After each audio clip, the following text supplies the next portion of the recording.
Who knew Walmart Business could help a thriving office motivate their employees? Pamela knew. She uses Walmart Business to get the assortment of items her team needs at the prices she loves. As the office manager, it's my job to make sure my team stays on top of their game. I can get the basics like cleaning supplies and paper towels, but what they really care about, snacks. And she can get everything they need when they need it. Greg loves wheat crackers, Brenda craves sour candy, and Max, oh boy, he needs protein bars and milk and applesauce It's Walmart, and jerky. built and for your and business. fruit snacks. Who knew?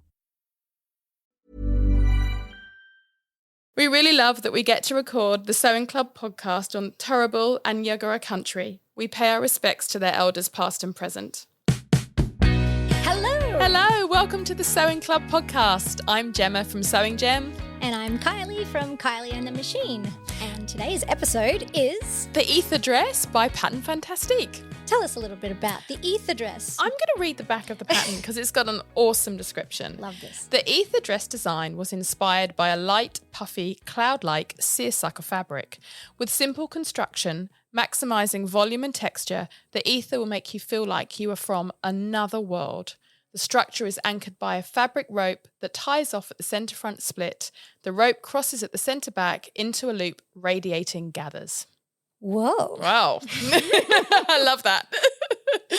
And I think at this point we should just remind our listeners that they can get an awesome discount on this pattern. Yes, and not just the PDF pattern this time.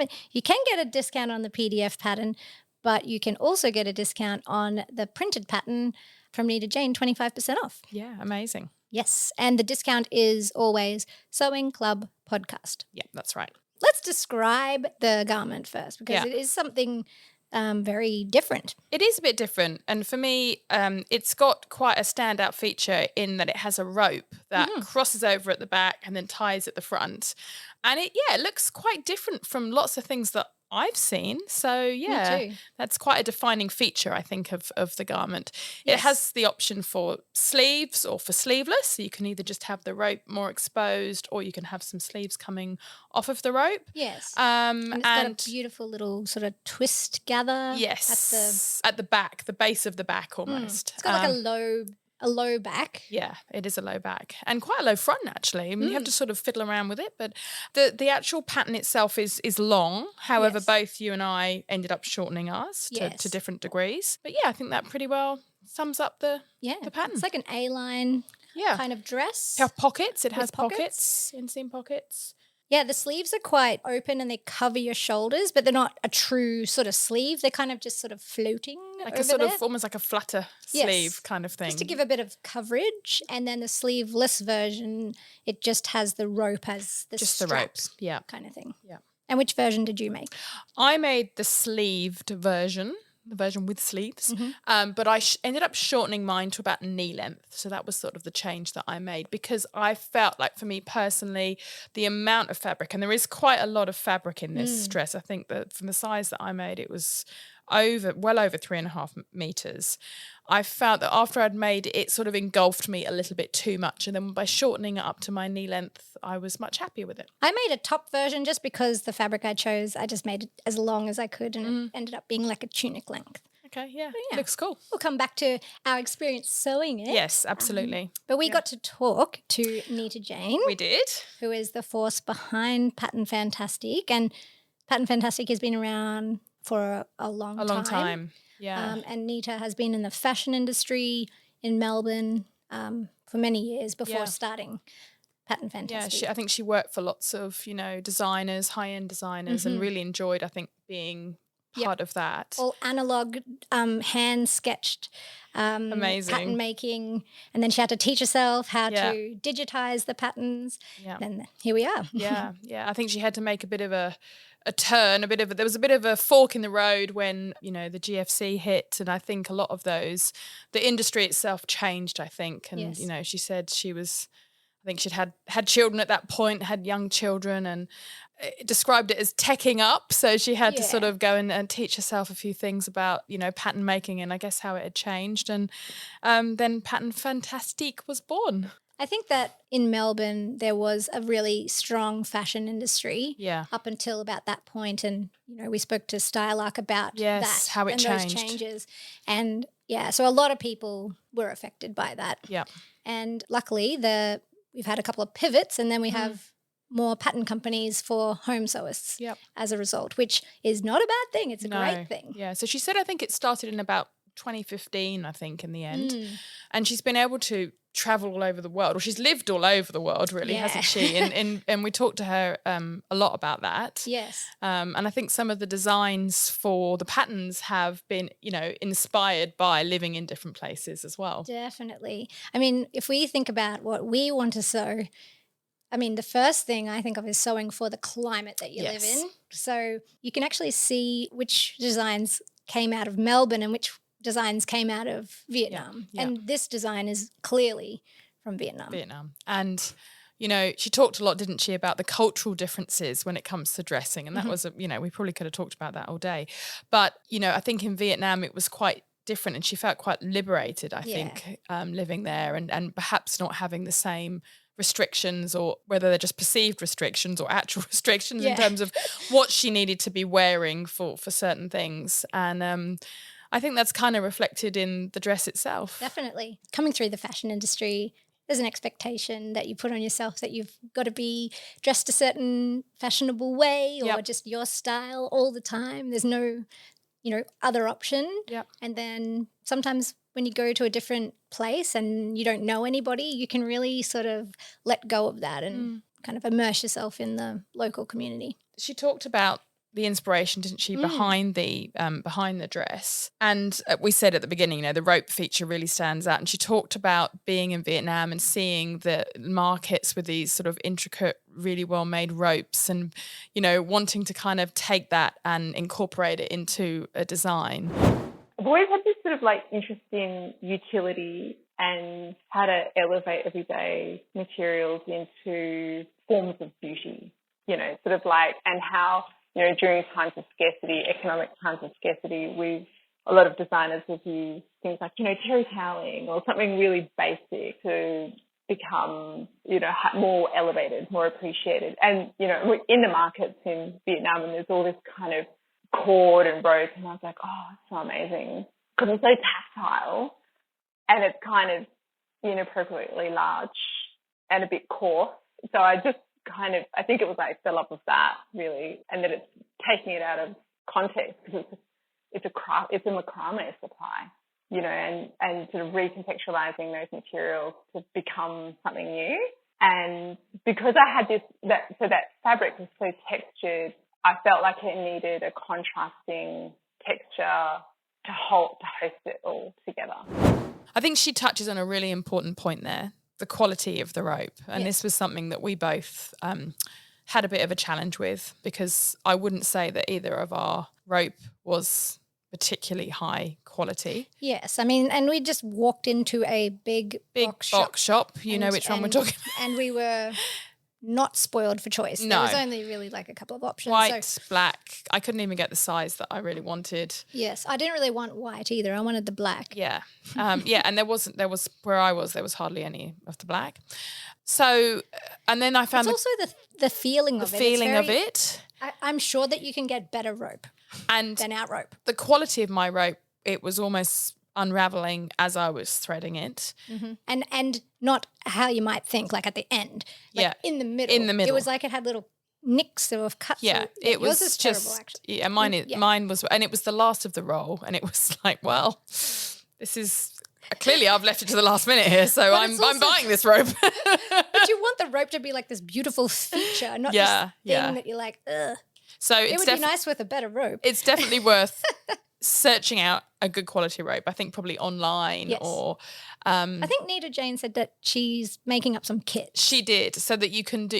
She talks about the tubing at the end. Mm-hmm. She said they're going to include that as well. Oh, the heat shrink. Yeah, the tubing. heat shrink. Yeah, and yes, the really nice soft quality rope that you could use. And we'll talk about this a bit more later when we talk about our own garments, but getting a good balance between the fabric that you're using and the weight of the rope is also really, really important here. Yeah. I feel like we both made choices of our fabrics, and then they're beautiful fabrics on their own, but then they didn't quite match the texture of this rope that we got. It wasn't quite right. But that's really just a supply issue. Yes, it's just a supply issue, and it might just take a little bit more thinking about and sourcing than perhaps what we did, which was just to walk into your local big box store and buy what was on the shelf. Yeah, I think online might be a better way to do it. And it does say you need 3 meters of. And you do. You do need quite a lot, although at the front where you tie it up, there is quite a lot of sort of slack, like a lot of ties. Depends how long you want that Yeah. bit at the front. I know that I've seen the photos on the website and she has them quite long, doesn't she? And I kept mine quite long. So I guess that again is a personal preference thing. So probably worth getting the 3 meters and then you can play around with it from there, depending on the size as well that you're making. Yes. I think I will definitely trim mine. Yours. I think 3 meters is just too much, especially because I made a top version. Yes, it's going to be lower than the front of the top, which, I mean, maybe you're going for that. But I really like the way that she's styled in those photos, the modelled photos. Yes. Because she's wearing like the long black linen version with, it looks to be like a creamy, nice, organic cotton looking rope. And then she's sort of tied it around and it's hanging down long and she's it's elongating the whole look. She looks amazing. I think it looks amazing. Yeah. So if that's what you're going for, you'll definitely need the 3 meters. Yeah, exactly right. Yeah. So the ether dress to me is not typically a Pattern Fantastique pattern because it is a very different design. And as we said, she designed this in Vietnam, but it does still have a lot of the same kind of elements that she does love in her patterns. And then we asked her what 3 words she would use to describe the vibe or the feel of Pattern Fantastique patterns. 3 words. They're a bit fancy. There's also, and this may not be apparent to people, there's a bit of utility in there. So we design the way that they're made to last a long time and to be comfortable. I'm trying to find a better word. It's a bit more evocative and a bit more interesting, but quality. When I'm developing a pattern, I sample a lot to resolve if I kind of look at something and go, oh, that doesn't look quite right, it gets resolved. So I don't churn things out. I'm really slow. I put things out, it's like that. So try and make things have that kind of wow factor, where you might not see it initially from images or whatever, but like I really want people to have that kind of, this is like next level. And also what I find is like once people are kind of in the loop and they're willing to also sort of participate in the construction process, is that they can't go back. They're like, it's like the next level. It's like you're beyond your entry level sewing and you've got these things so that it's like, okay, it's going to take me a bit longer to make this, but I'm going to wear it so much more over such a long period of time and I'm going to feel really good in it because somebody's really, really thought about what this looks like and how to use this garment. So with the quality, she did expand on that, saying she did. that the finished pattern that you get, it goes through so many different iterations, and if there is something that needs fixing, that it does get resolved, and that's part of the ethos, is that you get a pattern that has all the kinks worked out. And I think that was definitely my experience, from making that in terms of the pattern and how it went together. Like it was, well drafted, and you can tell that it has got that sort of quality to it. It does. And if this dress, like let's be real here, this dress might not suit a lot of other climates that don't want to wear more breezy dresses. Yeah. This is not her most popular pattern. No. Her most popular pattern is the Vali dress. That's V-A-L-I. Yeah. And it has a similar kind of vibe. It's got like a puffy sleeve and a dress, but it doesn't reveal as much skin because it's not meant to be like airflow. It's a longer sleeve as well, isn't it? A little bit longer. And that, I remember when it came out, that was a very popular pattern that was getting printed and lots of people were sewing that one. So I think if you look at this dress and think, oh no, I wouldn't like that because of the rope or the whatever, there's a lot of other dresses that might suit your climate that have a similar vibe and quality. One of the key things actually that she touched on, and I have to admit when I looked at the pattern it did make me go, oh, I wonder how that's going to work, was the fact that you can wear a bra with it, but you can see the back of the bra. And she just said that she wears like little crop tops or, like not tops that aren't exactly bras, if you know what I mean, when she's wearing it. And I think that would totally work. Yeah. And she says this is more of a casual dress for her. It's not really like an event dress. It's more of a everyday.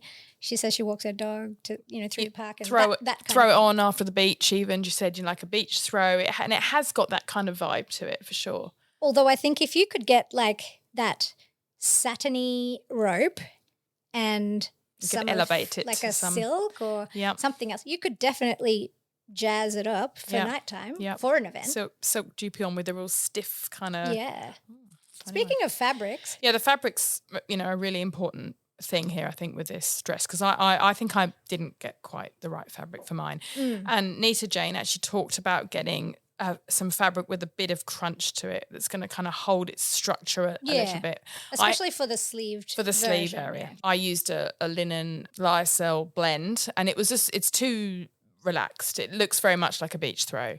But I think if you want that crisp sleeve look, then that's really important that you get the right fabric for that. Yeah, so your fabric is very soft and very like drapey. It is. It really just takes the shape of your body really well. But in this instance with the sleeves, they're kind of meant to be like butterfly-ish, puffy a little bit, and to give it a little bit more structure. And I mean, to serve the purpose of kind of being away from your skin. Also, it's meant to sort of, I guess, hover over your shoulders and create some shade without adding extra heat on your body. And it looks better that way. I think it wears better that way. It wasn't really like the vibe you were going for. It was more relaxed and more like roby. I think I fell in love with the colour. I did a bit of made a silly mistake really. I was like, I like the colour. And I had it in the cupboard but as soon as I put it on with the sleeves, I was like, it would have been better if I'd have made something with a bit more structure to it. But a good beach throw anyway. Oh yeah. Mine is my mum and dad are currently like going through their house, and they have found some fabric and they gave it to me, and I didn't want to say no even though I didn't love it, so I just thought, hey, I'm just gonna make this with it, because why not? It's kind of it's totally the right fabric. It's got the crisp weight, to it. The print, I mean, I don't know how old this fabric is, but it's definitely vintage. Yeah, it's cool. It's a purpley thing. You're rocking it, Kylie. I love it. Oh, well, thank you.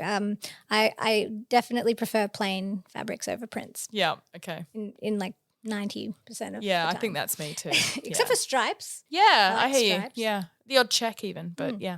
Anyways, and I didn't have enough to make a dress, so I just cut it as long as I thought, because I thought, is this even going to work as a top? Because some of her patterns are a dress and a top.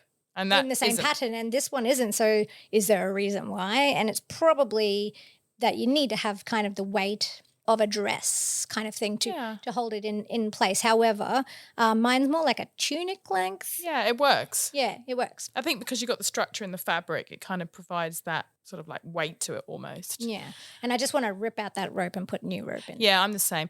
And she did actually give us another really good tip around the rope, which I did because mine was twisting a little bit. And that's to at the back where the rope actually meets. Once you've got it in position, actually just hand stitch, or I just put mine under my machine and put a few stitches in so that it holds. Who knew Walmart Business could help a thriving office motivate their employees? Pamela knew. She uses Walmart Business to get the assortment of items her team needs at the prices she loves. As the office manager, it's my job to make sure my team stays on top of their game. I can get the basics like cleaning supplies and paper towels, but what they really care about, snacks. And she can get everything they need when they need it. Greg loves wheat crackers, Brenda craves sour candy, and Max, oh boy, he needs protein bars and milk and applesauce it's Walmart, and jerky. Built for your business. Who knew? Where you want it to be.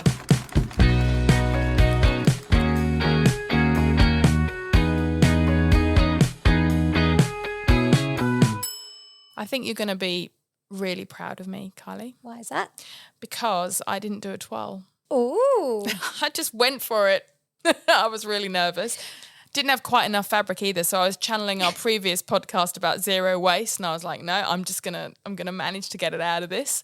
I love your bravery. I was so brave. Especially with cutting into 3.5 meters of fabric that you... And you know what I'm normally like. But I think that was why I didn't want to do a twirl, because I was like, I could have just made the top version like you, but I was like, that's a lot of fabric to twirl. I think this is quite a loose fitting dress. Let's just go for it. Yeah. But as we heard earlier from Nita Jane, the fit around that top part of the torso is really important. And when I made mine, it was too big. Mm-hmm. So then I ended up having to take it in. And then I thought to myself, Gemma, this is why you make a 12. Yeah, well, I feel responsible for this now. You shouldn't. And if anyone else is out there cutting into like lots of fabric because I don't make a 12, don't blame me. Because please, I do so at my own risk. I know. And I was like, I can be like Kylie. I can do this. And it didn't go my way. So I'm back to making 12s again, depending on what it is. And what size did you make? So I made the 10. And then, as I've said in previous episodes, I often have to do a broad back adjustment. And it was going around that bit of my back where I normally have to do a broad back adjustment. So I just grade out to a size 12. But that I didn't need. I think this is quite a generous pattern, I would say. If you're trying to decide which size to make, particularly around that bust and back area, you want that to be a good fit there. Yeah, and I would say that the only part that really touches you is just under the armpit. Yeah. So you could measure the pattern piece. Yes, that's a good idea. No, you can't measure the pattern piece. You can't do it. There's not really much you can check with that. And also, like, I don't know if you found this, but making it took me a little while for my brain to work out which was the sleeve and which was the main part of the body. And I got there in the end with the casing and everything on the top, but it took me a few minutes.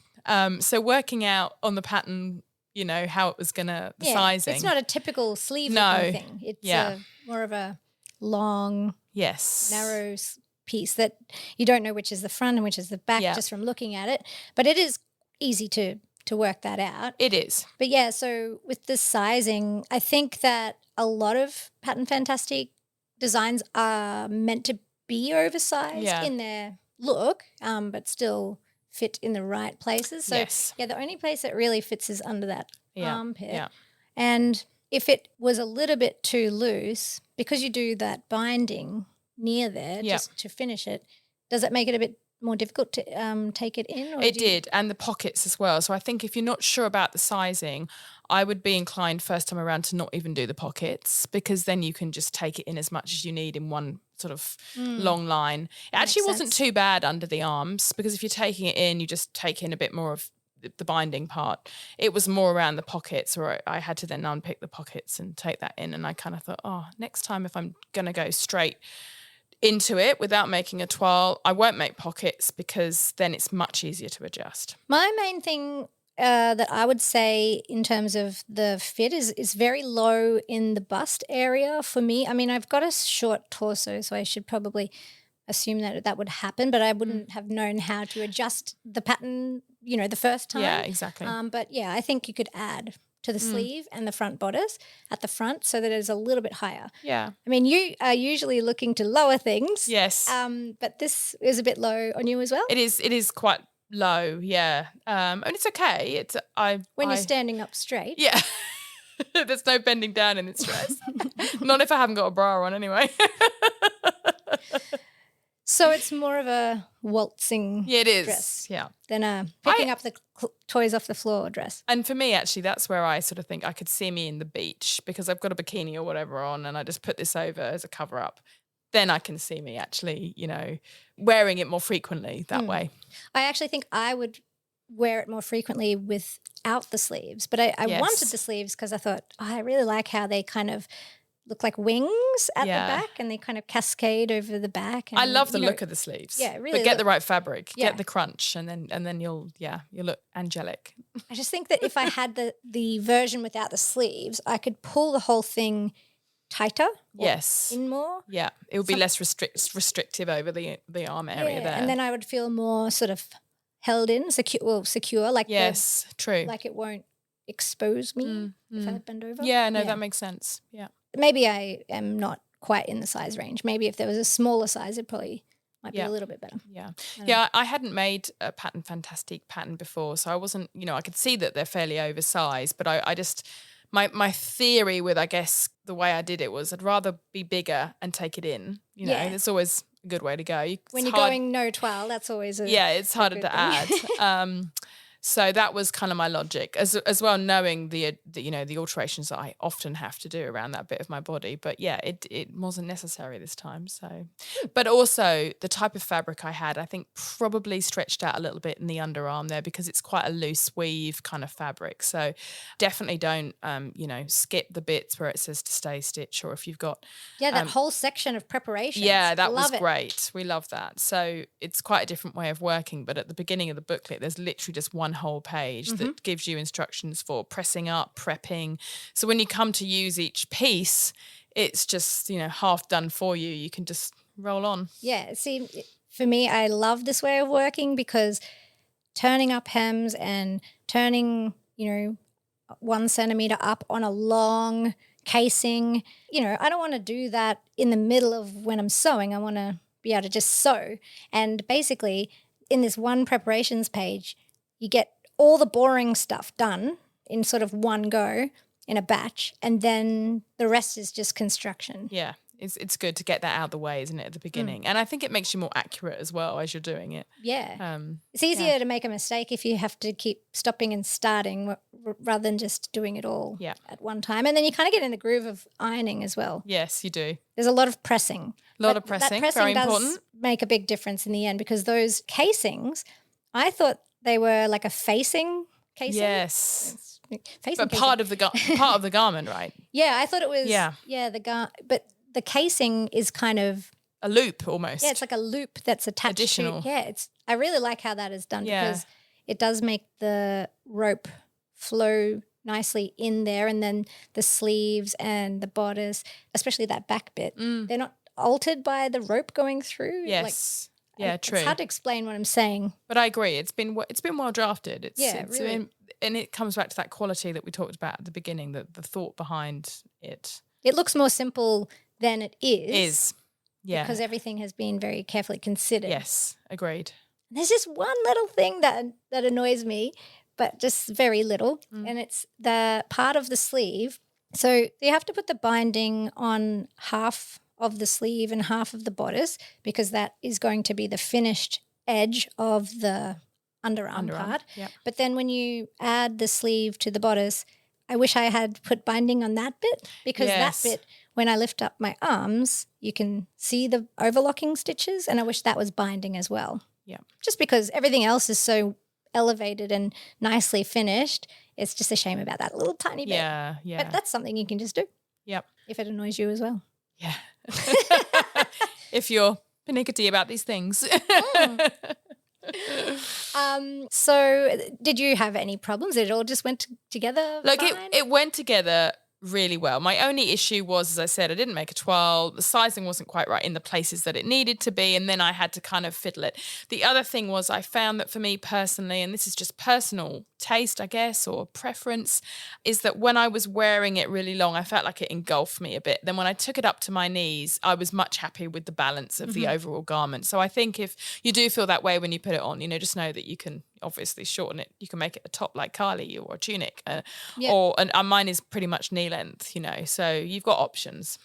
Yeah, I mean, having it longer sort of defeats the purpose of being nice and cooling. If it is truly like a hot, humid day, like I wouldn't want to wear a long dress anyway. No, and my fabric's got that kind of heavy feel to it as well. It's not super heavy, but it's a bit more sort of drapey, if you know what I mean. I've got a dress in that fabric too, and it's actually grows as well, that fabric, because it good. Does it just does over time, because it does have a lot of weight in it. Yeah.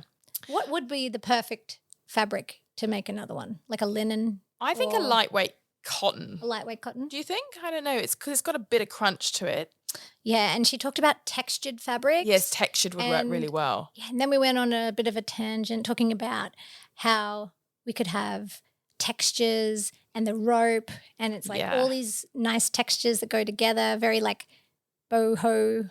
It's got that vibe. It lends itself to a textured fabric with the rope and everything. It just goes really well together. But getting that fabric with just that little bit of stiffness to it, so the sleeves have got that structure that they kind of need, is you'll see from the photos when we come up that mine look a little bit sad. But yeah, and I think if you want to make a garment a specific way with a specific look, you really have to go and buy something specifically for that, unless you've got something in your stash. But we both pulled something from our stash. Exactly. And maybe neither of them are perfect, but maybe one, you're shopping one day and then you see the perfect fabric, or you see a really nice rope, and then, What do you like? Do you like to do pattern and then fabric, or fabric and then pattern? Usually I have a pattern in mind and then I buy the fabric. For the pattern. Yeah, me too. Usually. Yeah, that would be my preference too, yeah. But you have a stash as well that you... Well, sometimes you just got to pick these things up, and I think sometimes with the podcast stuff, I know there's a deadline, it has to be made, and I've got a free evening and I haven't been shopping, or I haven't got time to go shopping, so I'm just like, I'll use the whatever, let's get this going. I do, and I think that's part of the reason why I like making a toile. And I normally just use, obviously fabric that I would never normally make it out of, which I guess kind of defeats the point because it's going to act completely differently. But then at least if you see how that fabric acts as a toile, you can make a decision then around your choice. Yeah, you know enough about fabric that you could say, oh, this needs more stiffness, or it needs more drape. Or this is just right. Yeah, this wonderful polyester that I've... But as we said, picking the fabric and pattern and putting them together to have like this harmonious relationship, it's not, not something that you get every time, or sometimes it takes a long time to sort of understand how different fabrics work with different... with different patterns and different... Yeah, and it's quite a different style for me as well. It's not the kind of dress that I've made a lot of. No. So I think I would be more tuned into that next time when I make it next time. Well, I'm just happy that I finally made a top, because I've been saying that I'm going to make a top out of the dress, and then I keep making the dress. So I'm happy that I actually have a top now. Yeah, that's great.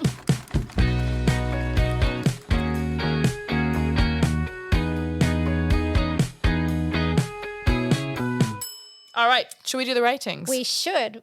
Okay, size inclusivity. Okay, we gave this a 5. The sizes go from 6 to 30. Which is great. Yep. And drafting. Drafting. We've already touched on this. It's really, really well drafted. You can tell she's got that background as a pattern maker for, high-end designers and definitely drafting a A+. Yes, exactly. Or 5. Or 5. But also known as a 5. Instructions. Yes, the instructions are very clear. I found them quite clear. But we have in the 4. 4. I mean, we thought they were really, the diagrams and everything in the instructions are really clear. There's no additional resources and things that I'm aware of. Not specifically for the ether dress.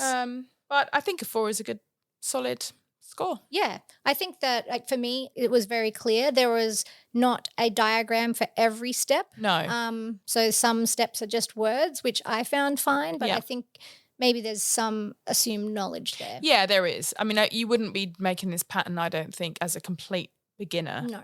You'd probably want a little bit of experience under your belt before you started this one. I'd say that's like all of Pattern Fantastique patterns. Like, this would be a company I'd recommend when someone is like, oh, I know how to sew, but I want to find some really, like, I really want to level up. I want some more boutique-y stuff. The next challenge for someone. Yeah. Exactly. Okay. Difficulty. I mean, it's harder than it looks. I would thought say it was going to be a lot easier than it was. So did I, yeah. Based on the picture and I the wouldn't diagram. say it's hard, but we've already said it's a pattern where you probably want to, think about having made a few things before you dive into this one. Yeah. It's not hard by any stretch. No one step is hard. But there's details that are a little bit tricky here and there. And, threading the rope, is, I would say, a 3. It's like everything is quite simple. There's no buttons or zippers or anything like that. And there's just casings that you're threading a rope through. But it's, I don't know, I think that because it is that little bit elevated and the steps are there to make that happen. I don't know. I think, let's give that one a 3. A 3. Possibly a 2.5. We're just making this up as we go Yeah, along. of course. Okay, the price. The price is 22 Australian dollars. Yes. So we put that in the $2 sign category. $2 signs. Yep. We're up to the overall review. So how many Sewing Club stamps do we give it, Kylie? We are going to give it 4 Sewing Club stamps. Woohoo!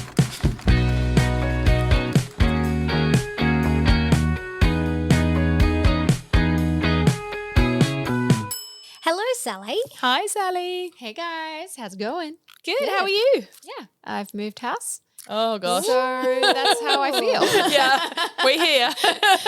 But did you manage to get us a pattern? I did. Oh, good. I did. Okay, that's all that matters right now. Yeah, I came through. No, it's really, really cool. I'm super, super excited about this one. It's Closet Core. Wow. Woo! Yeah. So Closet Core has kindly given 15% on their Pietra pattern. Pietra. I'm excited to make a pair of shorts, actually. Me too. Yeah, I need a pair in my wardrobe.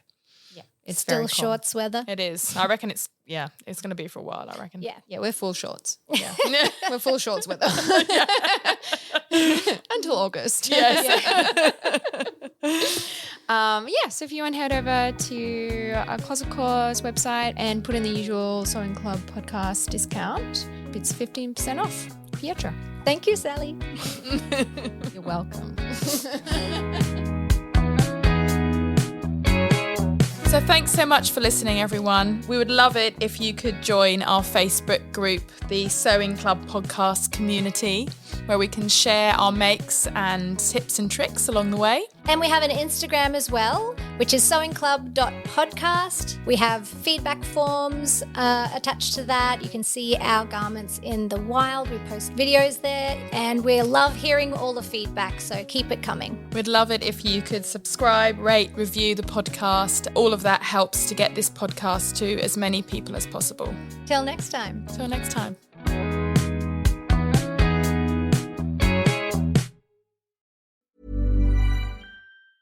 Who knew Walmart Business could help a thriving office motivate their employees? Pamela knew. She uses Walmart Business to get the assortment of items her team needs at the prices she loves. As the office manager, it's my job to make sure my team stays on top of their game. I can get the basics like cleaning supplies and paper towels, but what they really care about, snacks. And she can get everything they need when they need it. Greg loves wheat crackers, Brenda craves sour candy, and Max, oh boy, he needs protein bars and milk and applesauce It's and Walmart, jerky. built for your business. Who knew?